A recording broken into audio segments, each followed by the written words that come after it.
Hello friends, welcome to bankers दोस्त। और आज की इस वीडियो में हम बात करेंगे एसबीआई क्लर्क का प्रिपरेशन की स्ट्रैटेजी के बारे में, यानी कि कैसे आप स्मार्टली जो है एसबीआई क्लर्क क्लियर कर सकते हैं, वो भी पहले अटेम्प्ट में क्लियर कर सकते हैं। स्मार्टली मैंने इसलिए बोल रहा हूँ क्योंकि देखिए अभी अप्रैल का महीना आपका चला गया और जैसे कि नोटिफिकेशन में यहाँ पर क्लियरली आपको लिखा गया है आपका जून के महीने में प्रिलिमिनरी जो टेंटेटिव डेट है वो जून के महीने में है, और जो मेंस का टेंटेटिव डेट है वो डेट भी दिया गया है 31 जुलाई। तो इतना टाइम नहीं है कि आप हार्ड वर्क करके यानी कि सब कुछ सिलेबस ख़त्म करके जो है आप क्लियर कर पाएंगे। तो स्मार्टली आपको करना पड़ेगा, स्मार्ट वर्क करना पड़ेगा, तभी जाकर ये एग्ज़ाम जो है आप क्लियर कर सकेंगे, ठीक है ना। तो उसी के बारे में बात करेंगे कैसे आप इसको क्लियर कर सकेंगे। तो चलिए इस वीडियो को शुरू करते हैं, ठीक है ना। चलिए एसबीआई क्लर्क प्रिपरेशन स्ट्रैटेजी के बारे में बात करेंगे।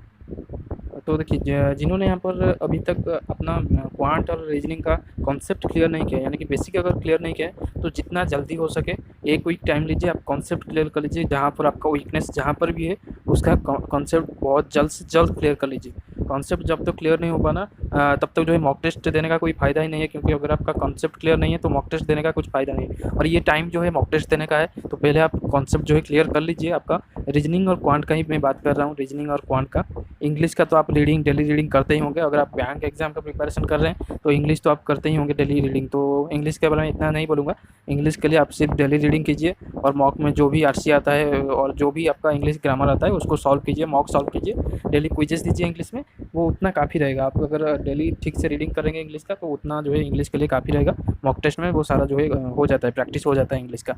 तो उसके बाद रीजनिंग और क्वांट की बात करूँ तो देखिए कैसे आप जो है आपका वीकनेस जो है क्लियर करेंगे, यानी कि डाउट जो भी है आपका बेसिक कॉन्सेप्ट कैसे क्लियर करेंगे। तो अभी तक अगर आपने प्रिपरेशन स्टार्ट कर दिया है तो आपको पता होगा कौन से टॉपिक में, यानी कि अगर क्वांट की बात करूँ तो कौन से अरिथमेटिक के टॉपिक पे आपका वीकनेस है, रीजनिंग में कौन सा टॉपिक में वीकनेस है, पजल में वीकनेस है, या फिर सिटिंग अरेंजमेंट में वीकनेस है, या फिर कोडिंग डिकोडिंग में वीकनेस है। तो वो सारा जो है क्लियर करना पड़ेगा आपको। और रीजनिंग की बात करूँ तो देखिए वीकनेस अगर रीजनिंग में दूर करना है तो सिर्फ प्रैक्टिस ही करना है रीजनिंग का। और क्वांट का अगर आपका बेसिक कॉन्सेप्ट क्लियर नहीं है तो क्वांट का थोड़ा सा बेसिक कॉन्सेप्ट पहले तो क्लियर करना पड़ेगा, यानी कि जो उसका फार्मूलाज होता है, अरिथमेटिक टॉपिक का फार्मूलाज होता है, शॉर्ट ट्रिक होता है, और बहुत सारे शॉर्ट ट्रिक भी काम आता है क्योंकि प्रीलिम्स एग्जाम जो है आपका बहुत ही हार्ड होता है, हार्ड यानी कि बहुत ही जल्दी आपको सॉल्व करना पड़ता है। तो शॉर्ट ट्रिक भी आपको सीखनी पड़ेगी क्वांट में, सारे टॉपिक अरिथमेटिक टॉपिक पे। तो और क्वांट में ज़्यादातर प्रीलिम्स में डीआई आते हैं, तो डीआई का प्रैक्टिस कीजिए और जितना जल्दी हो सके अरिथमेटिक के जो भी टॉपिक्स, जैसे अरिथमेटिक कुछ टॉपिक्स है जिनको आपको करना ही पड़ेगा, जैसे कि percentage, ratio and proportion, profit and loss, profit and loss हो गया, रेशियो प्रोपोर्शन हो गया, परसेंटेज हो गया। ये जो है ये इन तीन और एवरेज, इन चारों टॉपिक पे जो है बेस्ड होकर डीआई आपका आता है। बेस्ट यानी प्रॉफिट एंड लॉस पर डीआई आ सकता है, परसेंटेज पर तो डीआई आता ही है। परसेंटेज एक ऐसा चैप्टर है उसका जो होता है ना, उसका सारे जगह उसका होता है, रिफ्लेक्शन होता है परसेंटेज का, यानी कि परसेंटेज तो हर जगह ही चाहिए। तो परसेंटेज का टॉपिक क्लियर कीजिए। रेशियो प्रोपोर्शन भी हर जगह ही होता है, प्रॉफिट एंड लॉस में होता है, बहुत सारे अरिथमेटिक टॉपिक में रेशियो प्रोपोर्शन से आप जो है क्वेश्चन सॉल्व कर सकते हैं। तो इन चारों टॉपिक का आप जितना जल्दी हो सके बेसिक क्लियर कर लीजिए, शॉर्ट ट्रिक कंप्लीट कर लीजिए, और जो भी आपका है वो सारे जो है इन टॉपिक में कंप्लीट कर लीजिए। उसके बाद स्मार्ट वर्क की बात करें तो क्या करना है आपको। देखिए आप अगर सच में एसबीआई क्लर्क क्लियर करना चाहते हैं तो अभी से जो है करंट अफेयर्स और जीए पढ़ना शुरू कर दीजिए। करंट अफेयर्स देखिए अगर मैं बात करूँ लास्ट 6 to 8 मंथ का आएगा। अगर जुलाई में आपका मेन एग्जाम होगा तो दिसंबर से लेकर जुलाई तक जो है आपका करंट अफेयर्स आएगा। 6 से 8 महीने का आता है, कुछ केसेस में 1 साल का भी आ जाता है। तो बहुत ही ज़्यादा अगर आप पढ़ाई पहले से ही कर रहे हैं तो 1 साल का आप कर सकते हैं, 12 मंथ्स का कर सकते हैं, लेकिन 6 to 8 मंथ का ज़्यादा आता है। और लास्ट के जो एग्ज़ाम से पहले जो 2-3 महीने होते हैं उससे ज़्यादा क्वेश्चन जाते हैं। तो आप ये जो है अगर आप जीए अभी से तैयारी कर लेंगे, अगर आप पहले से अगर जीए का फिर करंट अफेयर्स का तैयारी करें तो अच्छी बात है, लेकिन अभी से अगर आप एसबीआई क्लर्क का प्रिपरेशन करना चाहते हैं, स्टार्ट करना चाहते हैं, तो ये सब्जेक्ट जो है करना पड़ेगा। क्योंकि देखिए प्रीलिम्स अगर आप निकाल लेंगे ना, प्रीलिम्स निकलने से कुछ नहीं होता। आप मेंस के लिए अगर साइमल्टेनियसली मेंस के लिए तैयारी नहीं करेंगे तो प्रीलिम्स में 97 लेकर क्या करेंगे आप। प्रीलिम्स में 9700 लेकर कुछ नहीं होने वाला, ठीक है ना। तो अभी से मेंस के लिए भी तैयारी करना पड़ेगा आपको। और अगर आप बिगिनर है यानी कि जस्ट प्रिपरेशन कर रहे हैं तो इतना हार्ड मैं आपके लिए नहीं करूँगा। आप सिर्फ जो है कॉन्सेप्ट क्लियर कीजिए, मॉक टेस्ट प्रीलिम्स का दीजिए और जीए पढ़िए, ठीक है ना। मेंस के लिए सिर्फ जीए नहीं होता, बाकी सारी चीज़ें भी होते हैं, लेकिन मैं आपको सिर्फ करंट अफेयर्स और जीए पढ़ने के लिए कहूँगा, क्योंकि साइमल्टेनियसली आपका आगे भी बहुत सारे एग्जाम्स है और जीए का जो है सारे जगह जो है एप्लीकेशन है, ठीक है ना।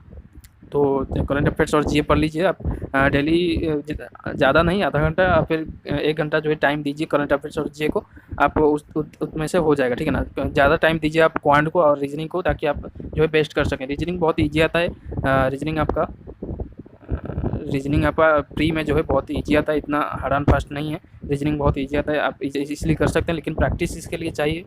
अभी से अगर आप देखिए, जो भी बच्चे पहले प्रीलिम्स एग्जाम दे चुके हैं और 2-3 या फिर 4-5 नंबर या फिर 10 नंबर से रुक गए हैं, तो उनके लिए सिर्फ क्या करना है, उनके लिए अभी मॉक टेस्ट देना है, मॉक टेस्ट देना है। और जो भी वीकनेस है मॉक में, जो वीकनेस आ रहा है, यानी कि जो भी टॉपिक में आपका नहीं हो पा रहा है, उस टॉपिक पे जो है आपको फोकस करना है। जो भी पहले प्रीलिम्स एग्जाम दे चुके हैं या फिर मेंस पर बैठ चुके हैं, उनको सिर्फ मॉक टेस्ट देना है, वीकनेस ढूंढना है, और करंट अफेयर्स और जीए के लिए साथ साथ मेंस के लिए तैयारी करना है, ताकि आप जो है एक ही अटेम्प्ट में क्लियर कर सकें, ठीक है ना।